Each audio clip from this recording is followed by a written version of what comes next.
Assalamualaikum warahmatullahi wabarakatuh. Perkenalkan, nama saya Erna Listianingsih dengan NIM 14060222282 akan mempresentasikan tentang panduan observasi perkembangan sosio-emosional peserta didik.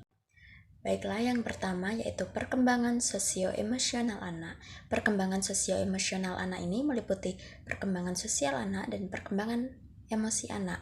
Nah, perkembangan sosial sendiri ini merupakan interaksi atau tingkah laku anak terhadap lingkungannya, sedangkan perkembangan emosi merupakan perasaan yang berkembang sesuai dengan kondisi biologis anak. Nah, perkembangan sosio-emosional ini terbagi menjadi dua teori, yaitu teori ekologi dan teori rentang hidup. Nah, teori yang pertama yaitu teori ekologi dari Brun van Benner. Ini terdapat 5 sistem. Yang pertama yaitu mikrosistem. Mikrosistem sendiri merupakan interaksi individu dengan lingkungan terdekatnya, contohnya dengan orang tua, teman sebaya, ataupun guru. Kemudian yang kedua adalah mesosistem. Mesosistem ini adalah interaksi antar mikrosistem, contohnya guru dengan sekolah atau guru dengan teman sebayanya. Kemudian eksosistem. Eksosistem ini merupakan keadaan yang memengaruhi individu, namun individu itu tidak terlibat di dalamnya. Contohnya kemiskinan keluarga. Nah, individu itu kan bakal terlibat, padahal itu bukan individunya langsung yang mengerjakan. Kemudian makrosistem ini adalah budaya yang ada di lingkungan individu sendiri. Nah, selanjutnya adalah kronosistem. Kronosistem ini perjalanan hidup individu. Biasanya itu peristiwa penting yang ada dalam kehidupan individu.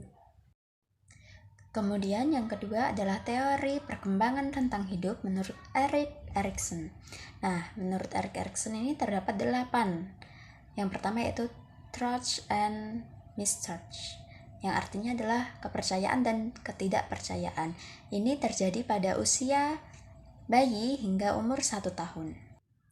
Lalu yang kedua yaitu autonomy versus shame and doubt, atau autonomi versus malu dan ragu. Ini biasanya terjadi pada balita. Yang ketiga yaitu inisiatif versus guilt, atau inisiatif versus rasa bersalah. Ini terjadi pada usia 3-5 tahun. Yang keempat yaitu industri versus inferiority, atau industri versus inferioritas. Ini terjadi pada usia 6 sampai masa pubertas. Selanjutnya yaitu identity versus role confusion, atau identitas versus kebingungan identitas. Ini berada pada usia remaja. Selanjutnya yaitu intimacy versus isolation, atau intimidasi versus isolasi. Ini terjadi pada usia 20 sampai 30 tahun. Selanjutnya yaitu generativity versus stagnation, atau pembangkitan versus stagnasi. Ini berusia pada 40 sampai 50 tahun.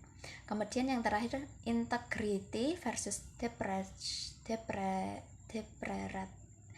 atau integritas versus keputusasaan. Ini terjadi pada usia 60 hingga meninggal.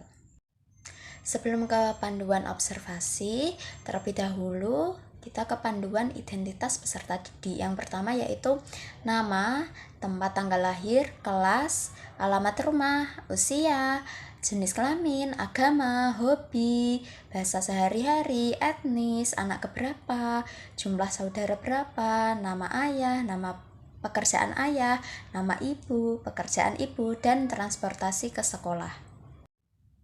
Selanjutnya yaitu panduan observasi sosio-emosional peserta didik.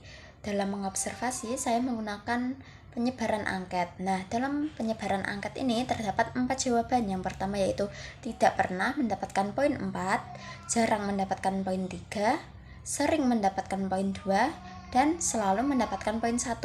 Contohnya dalam pernyataan, saya menggunakan kata-kata kotor saat emosi. Berarti jika dia memilih tidak pernah, dia akan mendapatkan poin 4. Sedangkan jika dia memilih menggunakan kata kotor selalu, berarti dia mendapatkan nilai 1. Selain panduan observasi, saya juga menggunakan wawancara untuk memperkuat jawaban dari peserta didik. Nah, wawancara yang saya kembangkan ini terdapat beberapa pertanyaan seperti ketika di rumah kamu lebih dekat dengan siapa, siapa teman dekat kamu yang ada di sekolah maupun di rumah, bagaimana hubungan kamu dengan teman kamu, seperti itu. Kemudian, sekian dari presentasi saya. Saya mohon maaf apabila ada kesalahan kata.